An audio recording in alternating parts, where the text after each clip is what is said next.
asas kewarganegaraan, terutama kewarganegaraan Indonesia. Apa itu asas kewarganegaraan?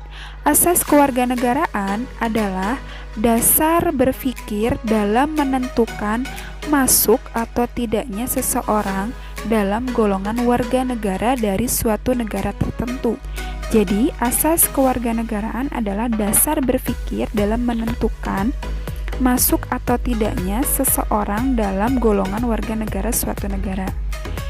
Secara umum, asas kewarganegaraan dibagi menjadi dua. Yang pertama, asas ius sanguinis atau asas keturunan.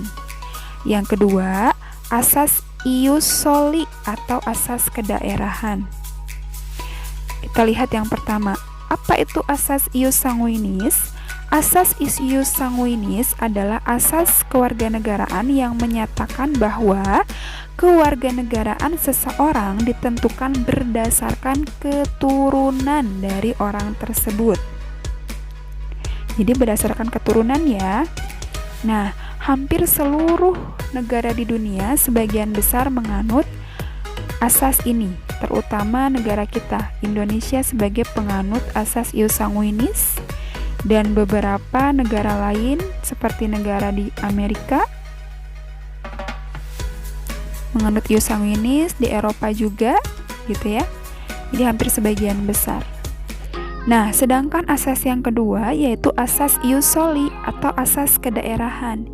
Asas ius soli atau kedaerahan ini adalah asas yang menyatakan bahwa kewarganegaraan seseorang itu ditentukan berdasarkan tempat kelahirannya.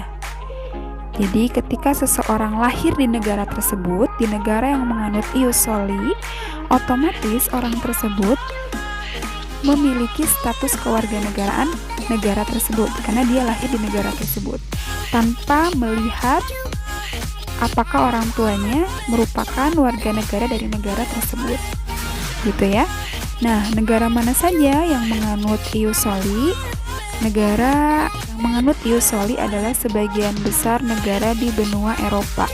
Jadi pada prinsipnya ada negara yang menganut ius sanguinis saja seperti negara kita, tapi ada juga yang menganut asas ius sanguinis plus ius soli.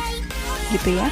Karena kalau kita lihat tidak ada atau mungkin sangat jarang negara yang hanya menganut ius soli atau kedaerahan tempat lahir saja tanpa melihat keturunan. Rasanya tidak ada ya. Jadi hampir sebagian negara di dunia menganut ius sanguinis, tapi tidak semua menganut ius soli. Adapun yang menganut ius soli, dia pasti dengan sanguinis. Jadi soli dan sanguinis. Tapi untuk negara kita hanya menganut ius sanguinis. Sehingga orang yang lahir di Indonesia dari keturunan orang Indonesia otomatis menjadi warga negara Indonesia seperti kita gitu ya.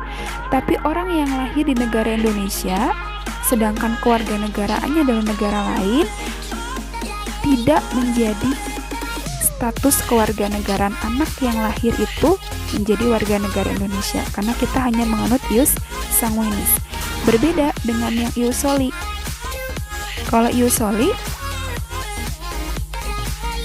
walaupun anak tersebut lahir dari orang tua yang bukan warga negara-negara tersebut, contoh misalnya Jerman gitu ya.